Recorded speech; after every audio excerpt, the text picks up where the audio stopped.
Volunteer వ్యవస్థను నాశనం చేద్దామనుకున్న చంద్రబాబు ఇవాళ వారిపై కల్లబొల్లి ప్రేమ ఒలకబోస్తున్నారని పేర్ని నాని విమర్శించారు. చంద్రబాబు కుటిల వాగ్దానాలను ఎవరు నమ్మే పరిస్థితుల్లో లేరని అన్నారు. ప్రజల్లో తిరుగుబాటు రావడంతోనే చంద్రబాబు యూటర్న్ తీసుకున్నారని ఆరోపించారు. ప్రజాసేవ చేసే వాలంటీర్లు చంద్రబాబు గాలానికి పడరని అన్నారు. ఒకవైపు ప్రజాస్వామ్య ముసుగులో చంద్రబాబు మాట్లాడతారు, మరోవైపు నిమ్మగడ్డ రమేష్ వాలంటీర్లపై ఫిర్యాదులు చేస్తారని ఆరోపించారు. నిన్ను నమ్ముతారా ఎవరన్నా? జనం ఒకసారి నమ్ముతారు, 2 సార్లు నమ్ముతారు, 3 సార్లు నమ్ముతారు. ఇక తేపకి నమ్మరు చంద్రబాబు నాయుడు.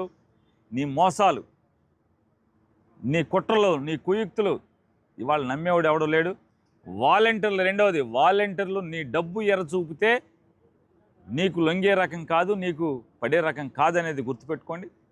ఇవాళ సేవా తత్పరతో, సేవాభావంతో జగన్మోహన్ రెడ్డి గారి యొక్క సంకల్పం మేరకు పనిచేస్తున్నటువంటి 2,50,000 మంది వాలంటీర్లు మొత్తానికి జగన్ మీద భరోసా ఉంది. జగన్ వచ్చిన తర్వాత రేపు రాబోయేది జగన్మోహన్ రెడ్డి గారి ప్రభుత్వం. జగన్ వచ్చాక వాళ్ళ సంక్షేమం, వాళ్ళ ఆలనా పాలన, వాళ్ళ బాగోగులు ఎలా చూసుకుంటాడో వాళ్ళందరూ కూడా జగన్ గారికి తెలుసు. జగన్ గారి మీద నమ్మకం ఉంచిన వాలంటీర్లకు తెలుసు. కాబట్టి నువ్వు కుట్రల పనితేనో, లేకపోతే గేలం వేస్తేనో, ఎర్రేస్తేనో డబ్బుకి లొంగే రకం కాదు, డబ్బుడికి అమ్ముడుపోయేటువంటి రకాలు వాలంటీర్లు కాదనేది చంద్రబాబు గుర్తెరిగితే